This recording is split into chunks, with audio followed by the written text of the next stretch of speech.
Instagram too. Today is going to be really short. I just have been promising myself I would go live more often, so here I am live. Today, I just want to talk about. Oh, this is not flipped around the right way. Okay, hey. Say hey, hi, Instagram. Today, I'm going to talk about how I built how I grew my online community over the years. And I started this when I was, oh my God, 17. Technically, I think I started my very first blog, which was called nomatterwhereyouare.com. It was absolutely way too long.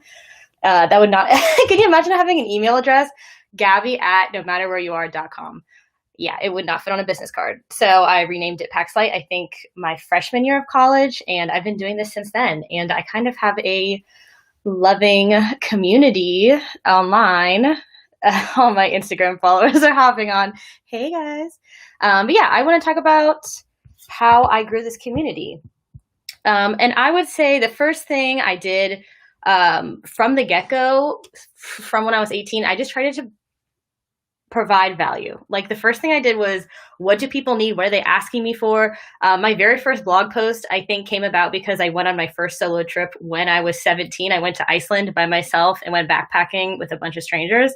And people were like, how did you travel when you were 17? Don't you need a parent with you to go internationally? Can you drink in Iceland when you're 18, 17? The answer is no. You have to be 21 or 22. People had so many questions. So the first blog post I ever had was providing value. I was like, let me tell everybody what I did, how I did it, so that they can benefit, their lives can benefit from it. And that's, I think, really important in being a blogger or any sort of influencer creator, is helping people. No one wants to, maybe people find value and entertainment from you just sharing your own life and just talking about you 24/7, but I don't find value in that. So I try to share things that I would find valuable too. Let's talk about the communities I have. I have my Young Travelers Network community. It's a Facebook group. I think we're at 750 young travelers. Everyone in the group is under 26, or they were at least when they joined the group. And I love them. Oh my God. I love having that niche of young people who love travel. So there's that. I have my ops community, my funded travel ops. I share scholarships, all that jazz. That's my it's my community, because I have an email list full of them who I talk to pretty regularly. I have my 365 members who are 100% dedicated to getting ops. I have, I should announce that. Today I just shared that I'm going to have mentees this summer. So if you go to paxlight.com/work-for-us, I'm going to have mentees this summer, like little baby interns, except not. They're mentees, volunteers. But I'm going to have a blogging mentee, a social media mentee, an ops mentee, and a video mentee. So if you're interested, feel free to apply to that. I'll put that in the chat. paxlight.com/work-for-us. So if you're interested, it could be a great way to get to know behind the scenes what I do as a travel blogger on a daily basis. Like I know I at least have 8 jobs that I'm doing right now. Luckily, I have a CPA who has taken the finance part of it.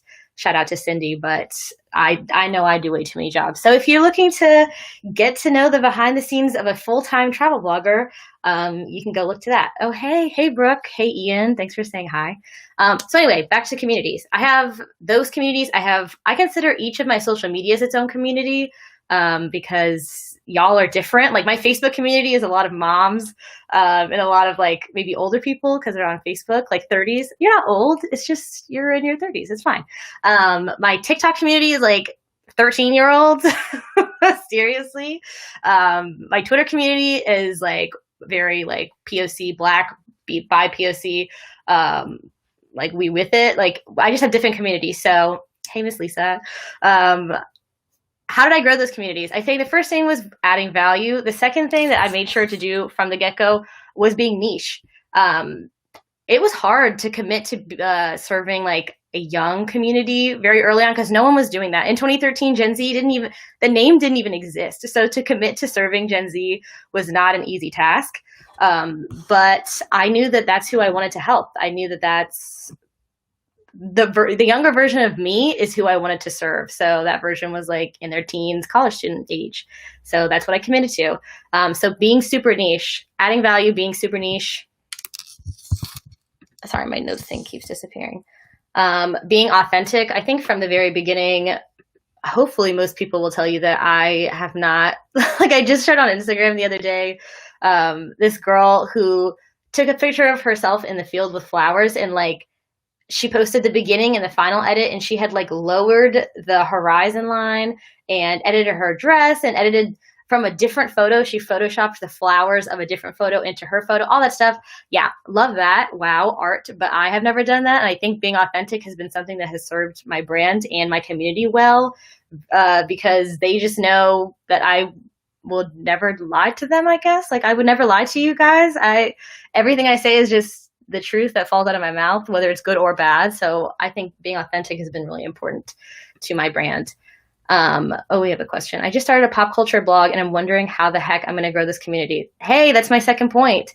Being consistent. I think that, I mean, all of these are very important, but where my mentors will say I stand out and where I think I stand out is that I am ruthlessly consistent. And I think there's a quote, is it Will Smith, who says, you can be faster than me, you can be stronger than me, you can be better than me.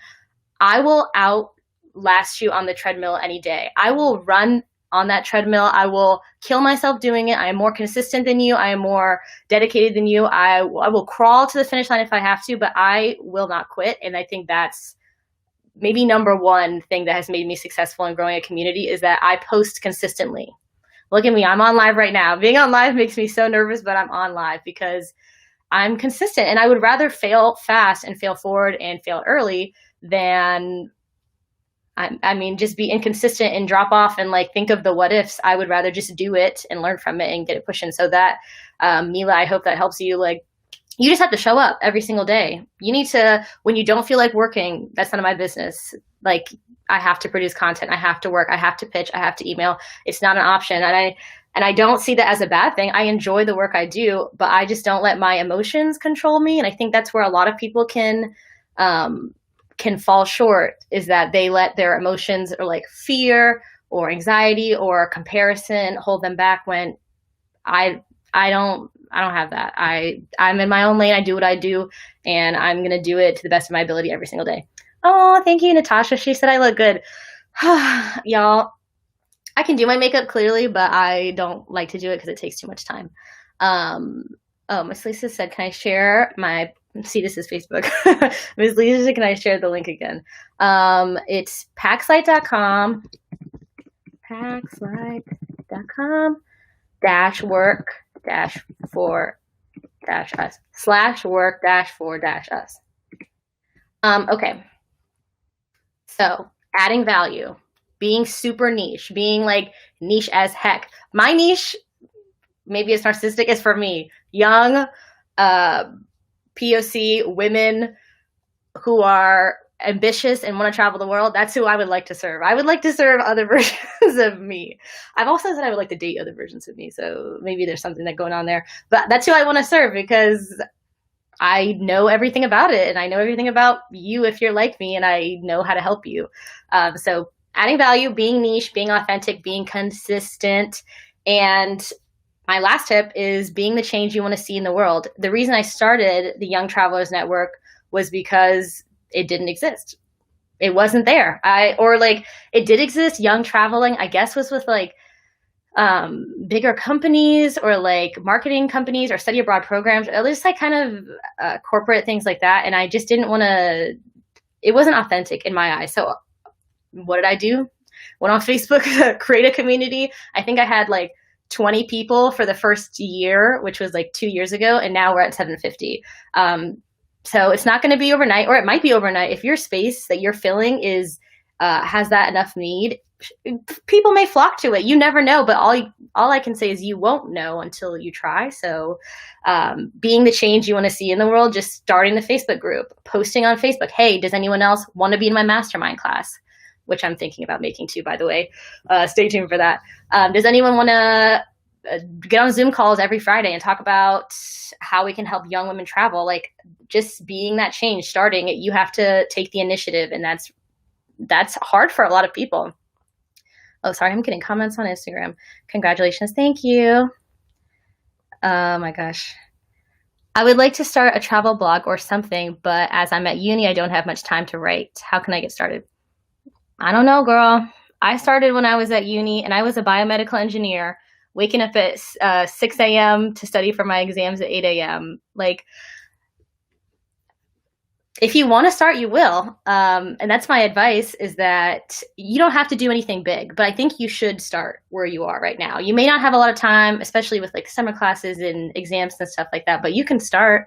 You can start a free WordPress site this afternoon in an hour and just put up your first post and be like, hey, my name is XYZ and this is what I want to talk about. That's starting. So I think you should start now.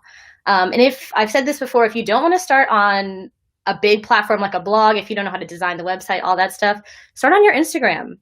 Make a post, be intentional about the photo that you post, and be intentional about the caption. I think the caption limit on Instagram is like 500 characters or words. You can put a baby blog post on Instagram, and that's what I've started doing, is just starting on Instagram, making a long caption of what I want to say, turning that into a blog post, turning that into a tweet, turning that into a pin, turning that into a TikTok. I repurpose content like, because who has the time to come up with new ideas on every platform? But that's how you can start. Just start. Evelyn, hey boo. Be the change. Oh, I love that. Hey. Biomedical engineering. Yeah, girl. I was a BME. I was in a white girl sorority. Hey, sorority sisters, love y'all. I was working part-time for my dad's company. I was like recruiting, so it wasn't cute or glamorous. I was just recruiting. And I was working as a tutor. I worked as a TA. I did like 6 jobs at once. You say Jamaicans have 13 jobs. I was living it. I had the jobs and I had my blog, and I was doing those online market research studies that I've been sharing. And I was driving up to visit my family, and I was traveling the world, and I went to spring break in London and Puerto Rico. Like, I mean, we can come up with excuses all day, y'all, but if you want to do it, you will find the way.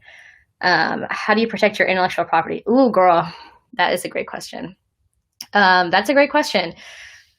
People always say trademark or copyright, but people don't know that those things cost like $200.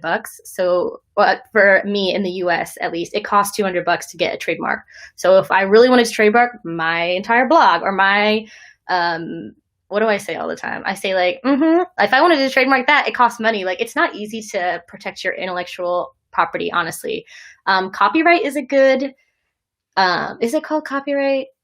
Copy something. It basically, you submit your photos and, I think it's just photos or blog posts to them.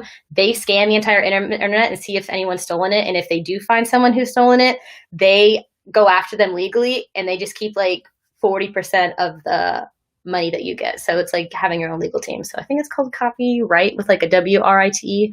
I'll try to like post that later. But yeah, sorry, let me go through. I think that's the rest of the comments. Awesome. Okay, so yes, let's recap. How do you grow a community online? It's not going to be quick and easy. It's going to take time. It's going to take dedication. It's going to take trial and error. It's going to take a lot of frustration. Adding value, giving away. You know what adding value means? I hated when people said that to me, and a few of my mentors said that. Make sure you're adding value with everything you post. What? Like, if I'm saying something, I'm hoping it's valuable. You know what it means? It means giving shit away for free. And that's what you got to do. And it means, it doesn't mean giving everything away, but it means teasing things, you give away the what, and you bring in the community for the how. They have to stick around to find out how you did it and why you did it and the best way to do it and the kind of minutia of learning. So adding value, free things. Niche, being authentic, this is me. What up, y'all? I don't wear makeup, but very often, but I can. Like, this is just as authentic as you get. Being consistent. I showed up for 8 years to get to where I am. So it's easy for you to follow me on my Instagram today and be like, wow, she's done so much. Oh my gosh, she's so young. How did she do? Y'all, I was in the car commuting to Baltimore to work for my 9 to 5 as an engineer. And I was in the car with the phone, like in the dashboard, voice recording blog posts on my hour drive at, what did I leave at like 5 a.m. to get there at 6 a.m. Left at 5 a.m., got on the highway, would voice to text record my blog posts there on my lunch break and back. That's 3 blog posts a day. I was speaking into text. I would go home. I would edit all of those blog posts and then publish them. Like, y'all want to talk about hustle? You find a way if you have to. So being consistent and then being the change you want to see in the world. And being is key there. You have to light the fire. You have to show up. You have to start.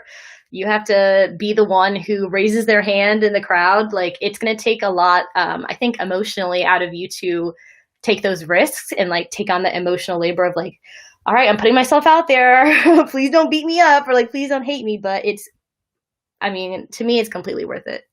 So yeah, I think that's it. I will hang around for maybe a minute or two and see if any more questions come in. But other than that, I think that's a good live. Let me check here. I don't have a freebie for my email list. It's like, what can I give them for pop culture blog? Boo. Anything that's a top 10, like anything that could be a blog post can be a freebie. So yesterday, I turned one of my email list. I sent out an email a while ago for remote work resources, like 20 apps that can help you work remote better or easier, make your life easier, help you chill out, help you regain your time. Yesterday, I turned that email into a freebie, turned that freebie into a landing page, put that on my blog, put the form on the blog post. That's the same thing. Like, girl, you can turn anything into a freebie. And that's it too. I mean, I have a workbook on delusional confidence, which was the topic of my blog post. If anyone wants to get that. I have a workbook that's 26 pages, but really freebies can be 2 pages. Freebies can be 1 page. As long as it's providing value, then don't stress it. What is this mentee link? Ooh, boo. I think I posted it a few times. Oh, ooh, look at what I just figured out. I just figured out how to post the link on the live stream. So yes, I posted the link on the live stream. It is paxlight.com/work-for-us. If you want to be my mentee this summer, I will love you. Okay. I kind of want to talk about my summer plans and like what I'm thinking about travel, but I think this needs to stay on course for community building. So I think if no one else has any more questions, I'm gonna dip out. Can you save this live? Yes, I will. I will post it today actually as a post on my Instagram. So feel free to hop over to my Instagram if you want to rewatch it. Any more questions? Yeah, y'all on Instagram were sizing me, bro. Y'all were like, ooh, your hair is giving me Solange vibes. I love your hair. Your hair is gorgeous. I was like, wait, what? Like, and it really, I mean, I just detangled it and got sick and put it in like 2 braids, and this is what came out of it. So I'm glad y'all sized me because, like, y'all are little angels. Okay, yeah, no more questions. Okay, love you guys. Leave a comment or like DM me if you have any ideas for what my next live chat should be about, because I'm here to help. All right, bye.